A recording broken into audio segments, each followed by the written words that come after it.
உங்கள் church pass எத்தனை பிரசங்கம் பண்ணியிருக்கிறாரு ஞாயிற்றுக்கிழமைன்னு கேட்டேன்.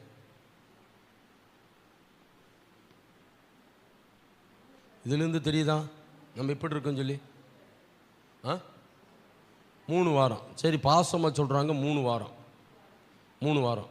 சரி, 3 வாரம் பிரசங்கம் பண்ணார். 3 வாரம் உங்கள் சர்ச்சு பாஸ் பிரசங்கம் பண்ணியிருக்கிறார். 1 வாரம் பாஸ்டர் பிளஸ்ஸிங் பிரசங்கம் பண்ணியிருக்காரு. 4 வாரம். Okay, right. நான் கேட்குறேன், அந்த 3 வாரத்தினுடைய பிரசங்கத்தை யாராவது கொஞ்சம் யோசிச்சு பார்த்துருக்குறோமா?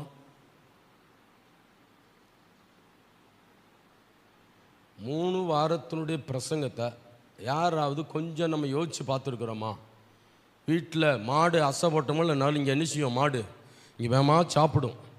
வேகமாக சாப்பிட்டுட்டு இங்கே ஒரு கட்டி அங்கே ஒரு கட்டி கடிச்சிட்டு வீட்டில் போய் என்ன செய்யும்? உட்காந்து அப்படியே அசை போடும். நான் கேட்குறேன், இந்த செப்டம்பர் மாதம் ஒரு பிரசங்கத்தை கூட விட்டுருங்க, அதையும் சேர்த்து தான் அசைப்படணும். இப்போ இல்லை, வேணாம். 3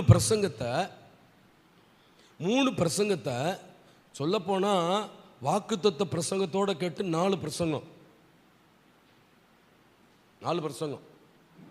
4 செய்தியை சரி 4 விட்டுருங்க, 3 செய்தியை நீங்கள் அசை போட்டிங்களா?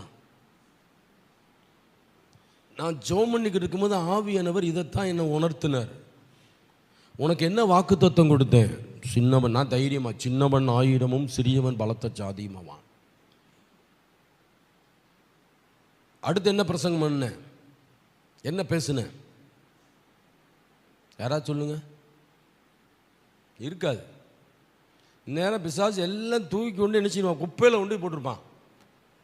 குப்பையில் தூக்கி போட்டிருப்பான். அப்போனா அவருடைய சத்தத்துக்கு எப்படி செவி கொடுக்குறோம்? நான் தான் செவி கொடுத்தல என்னன்னு சொல்லிட்டேன். தேவனுடைய சத்தத்துக்கு என்ன செவி கொடுக்கிறோம் நம்ம? அடுத்த பிரசங்கம் என்ன சொல்றாரு? உன் கடமையை செய். உன் கடமை என்ன? சுவிசேஷம் அறிவிப்பது உன் மேல விழுந்த கடமை. நீ அதை செய். 2வது கடமை என்ன? நீ கர்த்தருக்கு பயந்து நடக்கணும். உன் கடமை செய்.